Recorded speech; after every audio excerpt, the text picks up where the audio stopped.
এ পর্যায়ে আমরা বাংলাদেশ ছাত্রলীগ কুমিল্লা মহানগর শাখা আগামী 1 বছরের জন্য কাউন্সিলর ডেলিগেটদের মতামতের ভিত্তিতে আমাদের গঠনতান্ত্রিক প্রক্রিয়া অবলম্বন করে আমরা 5 সদস্যের একটি আংশিক কমিটি ঘোষণা করছি এবং আমাদের কাউন্সিলর ডেলিগেটদের কাছ থেকে আমরা ইতিমধ্যে একটি প্রস্তাবনা পেয়েছি এবং আমরা এটিও সুস্পষ্টভাবে বলছি যে আমাদের কাউন্সিলর ডেলিগেট বৃন্দ যে প্রস্তাবনা দিয়েছে সেটির আলোকেই স্বল্পতম সময়ের মধ্যে বাংলাদেশ ছাত্রলীগ কুমিল্লা মহানগর শাখার পূর্ণাঙ্গ কমিটিটি ঘোষিত হবে। এ পর্যায়ে বাংলাদেশ ছাত্রলীগ কুমিল্লা মহানগর শাখার কাউন্সিল অধিবেশন 2024-এর মাধ্যমে দ্বিতীয় অধিবেশনের কাউন্সিল ডেলিগেটদের মতামতের ভিত্তিতে বাংলাদেশ ছাত্রলীগ কুমিল্লা মহানগর শাখার আগামী 1 বছরের জন্য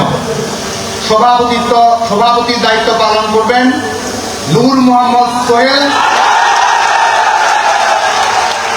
কুমিল্লা আইন কলেজের শিক্ষার্থী, 2 নম্বর ওয়ার্ডের বাসিন্দা। আগামী 1 বছরের জন্য বাংলাদেশ ছাত্রলীগ কুমিল্লা মহানগর শাখা জ্যেষ্ঠ সভাপতি, জ্যেষ্ঠ সহসভাপতি, 1 নং সহসভাপতির দায়িত্ব পালন করবেন টিটু মজুমদার, কুমিল্লা ভিক্টোরিয়া কলেজের শিক্ষার্থী, ওয়ার্ড 1 নম্বর। আগামী 1 বছরের জন্য বাংলাদেশ ছাত্রলীগ কুমিল্লা মহানগর শাখা সাধারণ সম্পাদকের দায়িত্ব পালন করবেন মোশাররফ হোসেন মুন, সিপিএম বিজ্ঞান এবং প্রযুক্তি বিশ্ববিদ্যালয়ের শিক্ষার্থী, 21 নম্বর ওয়ার্ডের বাসিন্দা। আগামী 1 বছরের জন্য বাংলাদেশ ছাত্রলীগ কুমিল্লা মহানগর শাখার 1 নং যুগ্ম সাধারণ সম্পাদকের দায়িত্ব পালন করবেন দিদারুল হক আকাশ, 13 নম্বর ওয়ার্ডের বাসিন্দা। আগামী 1 বছরের জন্য বাংলাদেশ ছাত্রলীগ কুমিল্লা মহানগর শাখার 1 নং সাংগঠনিক সম্পাদকের দায়িত্ব পালন করবেন শরীফুল ইসলাম, অজিত গুহ কলেজের শিক্ষার্থী, 18 নম্বর ওয়ার্ডের বাসিন্দা।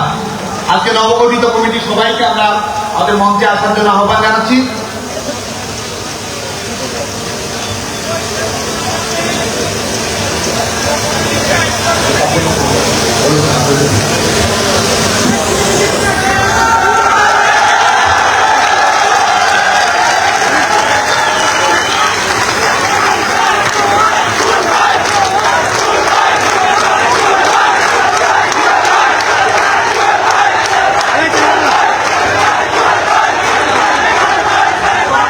নবগঠিত কমিটির সবাইকে শুভেচ্ছা এবং অভিনন্দন।